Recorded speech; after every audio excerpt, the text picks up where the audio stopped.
വീണ്ടും കാറിനകത്ത് കൊണ്ടുവന്ന ഒരു ലോഡ് ചെടിയാണ്. കാറിനകത്ത് കൊണ്ടുവന്ന ഒരു ലോഡ് ചെടി അതെന്ന് പറഞ്ഞു കഴിഞ്ഞാൽ ആന്തൂര്യമാണ്. നമ്മളെല്ലാവരും പണ്ടൊക്കെ ഒരുപാട് ഉപയോഗിച്ചിരുന്ന ആന്തൂര്യത്തിന് വീണ്ടും നല്ല കിടിലം വെറൈറ്റി പുറം രാജ്യത്ത് കൊണ്ടുവന്ന കിടിലം വെറൈറ്റി ആന്തൂര്യമാണ്. അതിൻ്റെ ഈ കാണുന്നത് ലിമാ വൈറ്റിൻ്റെ ഒരു വെറൈറ്റി, അതേപോലെ തന്നെ ലിഡിയ പിങ്ക്, അതേപോലെ തന്നെ മൗറീഷ്യസ് ഓറഞ്ച്, അങ്ങനെയുള്ള കുറച്ച് വെറൈറ്റീസ് കൊണ്ടുവന്നതിനകത്ത് നേരത്തെ വെച്ചേക്കുന്നതാണ്. അതേപോലെ തന്നെ നല്ല ഡാർക്ക് ബ്ലാക്ക് വരുന്ന ചോക്ലേറ്റ് ബ്ലാക്ക് വെറൈറ്റി, അതേപോലെ തന്നെ ലിവർ റെഡ് കളറ്, അതേപോലെ തന്നെ വയലറ്റ്.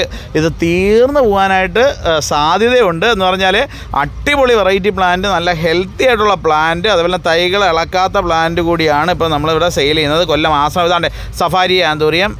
സഫാരി എന്ന് പറഞ്ഞാൽ പൂവിൽ നല്ലപോലെ വരകളും അതേപോലെ ഇലയ്ക്കും ഒക്കെ വെച്ച് പ്രത്യേകതയുണ്ട്. അതേപോലെ കാണാതെ ഇതേപോലെ പാക്ക് ചെയ്താണ് പുറത്തുനിന്ന് വരുന്ന പ്ലാന്റ്. നല്ല അടിപൊളിയായിട്ട് കാറിലിപ്പോൾ അടിക്ക് സെറ്റാക്കി കൊണ്ടുവന്നിരിക്കുന്ന പ്ലാന്റാണ്.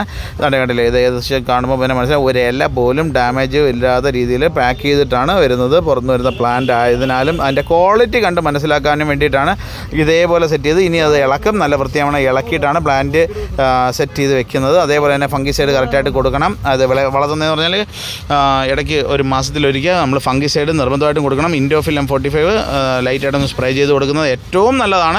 അതേപോലെ തന്നെ കടലപ്പിണ്ണാക്ക്, വേപ്പിണ്ണാക്ക്, ചാണാനും കൂടെ മിക്സ് ചെയ്ത് 3 ദിവസം വെച്ച് പൊളിപ്പിച്ചിട്ട് അതിൻ്റെ തെളി ലൈറ്റായിട്ട് കൊടുക്കുക. ഇത് കൊടുക്കുമ്പോൾ ചിലപ്പം ഫംഗസ് വരാനുള്ള സാധ്യതയുണ്ട്. അതിന് അതും കൂടെ ഓർക്കുക. പുറത്തു വരുന്ന പ്ലാന്റ് ആയതിനാലാണ് അതിന് നമ്മൾ അതുകൊണ്ടാണ് ഫംഗിസൈഡ് കൊടുക്കണമെന്ന് പ്രത്യേകം പറയുന്നത്. മാത്രമല്ല പ്ലാന്റ് വെക്കുമ്പോഴത്തേക്ക് സെമി ഷെയ്ഡ് ഏരിയയിലാണ് വെക്കേണ്ടത്. അതേപോലെ തന്നെ നമുക്ക് NPK മിക്സർ 19 ലൈറ്റായിട്ട് ഫ്ലവറിങ്ങിനുള്ള സ്പ്രേ ചെയ്ത് കൊടുക്കുക. ഗ്രോത്തിനുള്ളത് മാറി തിരിഞ്ഞ് ഒരു 15 ദിവസം ഗ്യാപ്പിൽ കൊടുക്കുന്നത് നല്ലതാണ്. ഗ്രോത്തിനുള്ളത് കൊടുത്തതിന് ശേഷം പിന്നെ ഫ്ലവറിങ്ങിനുള്ളത് കൊടുക്കുക. അതേപോലെ ഇടയ്ക്ക് ലൈറ്റായിട്ട് ഒരു 2 ഗ്രാം യൂറിയ 1 ലിറ്റർ വെള്ളത്തിലൊന്ന് ലൈറ്റായിട്ടൊന്ന് കലക്കിയിട്ട് ലൈറ്റായിട്ടൊന്ന് സ്പ്രേ ചെയ്ത് കൊടുത്തു കഴിഞ്ഞാൽ ഇല മഞ്ഞളിപ്പൊന്നും വരരുത്. അതായത് കൂടിപ്പോയി കഴിഞ്ഞാൽ വിചാരിച്ചോണം ഇല മഞ്ഞളിക്കും. അന്നേരം അതുകൊണ്ട് ശ്രദ്ധിക്കുക. അതേപോലെ തന്നെ വെള്ളം കൊടുക്കുമ്പോൾ ശ്രദ്ധിക്കണം. വെള്ളം ഓവറായിട്ട് അതെന്ന് പറഞ്ഞാൽ ചകിരിച്ചോറിൻ്റെ മീഡിയത്തിനകത്തായിരിക്കും പുറത്ത് വരുന്നത്. അന്നേരം അത് അളിഞ്ഞു പോകാതിരിക്കാനായിട്ട് വെള്ളം കുറച്ച് ഉപയോഗിക്കുക. അത്രയും കാര്യം ചെയ്ത് കഴിഞ്ഞാൽ ഇത് നല്ല അടിപൊളിയായിട്ട് നമുക്ക് വളർത്തിയെടുക്കാൻ പറ്റുന്ന ഒരു പ്ലാന്റാണ്. പിന്നെ സ്ഥിരമായിട്ട് പറയുന്ന പല്ലവി തന്നെ ആദ്യമേ നല്ല നല്ല പ്ലാന്റുകൾ വിറ്റ് പോകും. അന്നേരം കൊല്ലത്ത് ആശ്രമം ഇത് ഓൺലൈൻ ചെയ്യാനിപ്പം ബുദ്ധിമുട്ടാണ്. കാര്യം തിരക്കായതിനാലും എക്സിബിഷൻ ആകുമ്പോഴത്തേക്ക് നല്ല തിരക്കായിരിക്കും. അന്നേരം നമുക്കിത് കൊറിയർ ചെയ്യാനായിട്ടൊക്കെ ഇച്ചിരി ബുദ്ധിമുട്ടുണ്ട്. ഒരു 10-15 ദിവസം കൂടി എന്തായാലും ഈ എക്സിബിഷൻ ഉണ്ട്. ആ തീർന്നു പോകുന്നതിന് മുമ്പ് ദാണ്ട് ഏത് കണ്ടില്ലേ കവറിനകത്ത് ഇളക്കി വെക്കുന്നതാണ്. ഇളക്കി ഇതാണ്ട് ഇതേപോലെ ഓരോന്നായിട്ട് എല്ലാം പ്രത്യേകം പാക്ക് ചെയ്താണ് വരുന്നത്. ദാണ്ട് കണ്ടില്ലേ, ഇതിനെ പതുക്കെ ഇളക്കി ഇങ്ങനെ എടുക്കുക. ഇളക്കിയിട്ടാണ് വെക്കുന്നത്. ഒരു ഇല പോലും വാടിയിട്ടില്ല എന്ന് സാരം.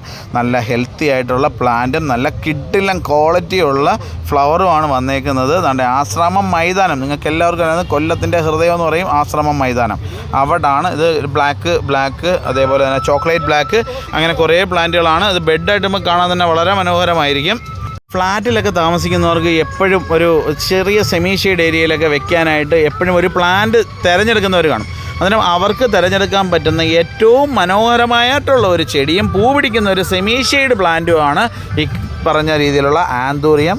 നിങ്ങൾക്ക് എല്ലാവർക്കും അറിയാവുന്ന തന്നെ ഇതിനകത്ത് കണ്ട കോക്കോപ്പിറ്റും അതേപോലെ തന്നെ പെർലൈറ്റൊക്കെ ഇട്ടിട്ടുണ്ട്. അന്നേരം അതെന്ന് പറഞ്ഞാൽ വെള്ളം അധികം വീഴുവാണെന്നുണ്ടെങ്കിൽ ഇത് വാർന്ന് പോകാവുന്നൊരു സിസ്റ്റം ആയിരിക്കത്തില്ല. അതിന് ഈ പെർലൈറ്റ് ഇത് വലിച്ചെടുക്കും. അതിന് വേണ്ടിയിട്ടാണ് ആ പെർലൈറ്റ് അതിന് മോട്ടിൽ ഇട്ടേക്കുന്നത്.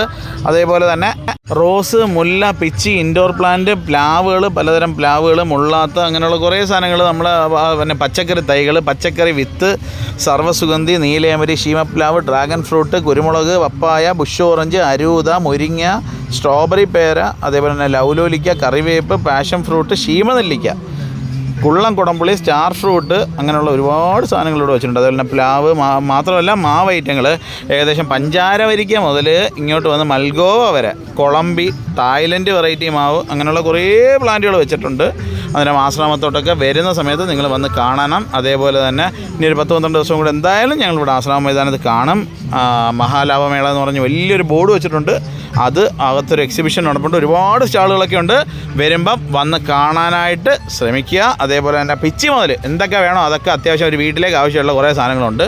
അതേപോലെ അന്നേരം ഈ വീഡിയോ നിങ്ങൾക്ക് ഏവർക്കും ഇഷ്ടപ്പെട്ട് കാണുമെന്ന് വിശ്വസിക്കുന്നത്. പ്രയോജനപ്പെടും എന്ന് പറയണ്ട, ചിലപ്പോൾ പ്രയോജനപ്പെടുമായിരിക്കും. അന്നേരം നിങ്ങളുടെ വിലപ്പെട്ട നിർദ്ദേശങ്ങളൊക്കെ ഇതിനകത്ത് അറിയിക്കുക. അതേപോലെ തന്നെ നിങ്ങൾ കൂടുതൽ കാണുന്ന പക്ഷം ഇഷ്ടപ്പെടുകയാണെന്നുണ്ടെങ്കിൽ മാത്രം ലൈക്ക് ചെയ്യുന്ന കാര്യം ഒന്ന് പരിഗണിക്കുക. അതേപോലെ നിങ്ങളെ കൂട്ടുകാരിലേക്ക് കൂടെ എത്താനായിട്ട് മാക്സിമം ഷെയർ ചെയ്യുകയാണെന്നുണ്ടെങ്കിൽ നല്ലതാണ്. അന്നേരം മാക്സിമം നോക്കുക. ഞങ്ങൾ വീണ്ടും ഇത്രയൊക്കെ 10-60,000 സബ്സ്ക്രൈബേഴ്സ് കഴിഞ്ഞു. അന്നേരം ഇതേപോലെ വീണ്ടും ഞങ്ങൾക്ക് ഒരുപാട് പ്രചോദനമായിട്ട് നിങ്ങളെല്ലാവരും ഇനിയും കാണണം. ഈ വീഡിയോ അന്നേരം എല്ലാവർക്കും എന്തെങ്കിലുമൊക്കെ പ്രയോജനം കിട്ടുമെന്ന് പ്രതീക്ഷിക്കുന്നു. അന്നേരം എല്ലാവർക്കും ഒരിക്കൽ കൂടി നല്ല ഹൃദയം നിറഞ്ഞ നന്ദി. അതുപോലെ തന്നെ പുതുവത്സരാശംസകളൊക്കെ നേർന്നുകൊണ്ട് നമ്മളൊരു വീഡിയോ ഇട്ടിരുന്നു. ഒരുപാട് പേര് കണ്ടിരിക്കുന്നു. അന്നേരം നിങ്ങൾക്കെല്ലാവർക്കും നല്ല ഒരു ദിവസം നാളെ നേരുന്നു സുഹൃത്തുക്കളെ. അതേപോലെ ഇത് റെക്കോർഡ് ചെയ്ത് വീഡിയോ എടുത്ത് വെച്ചിട്ട് അങ്ങനെ പറയുന്നതല്ല, അന്നേരം പറഞ്ഞു പോകുന്നതാണ്. അങ്ങനെ ആ ഒരു ഫ്ലോയിലങ്ങ് വന്നു പോകുന്നതാണ്. അന്നേരം എഴുതി തയ്യാറാക്കി പറയുന്നില്ല. അതുകൊണ്ട് എന്തെങ്കിലുമൊക്കെ ബുദ്ധിമുട്ട് തോന്നുമെങ്കിൽ സദയം ക്ഷമിക്കുക. എല്ലാവർക്കും നന്ദി.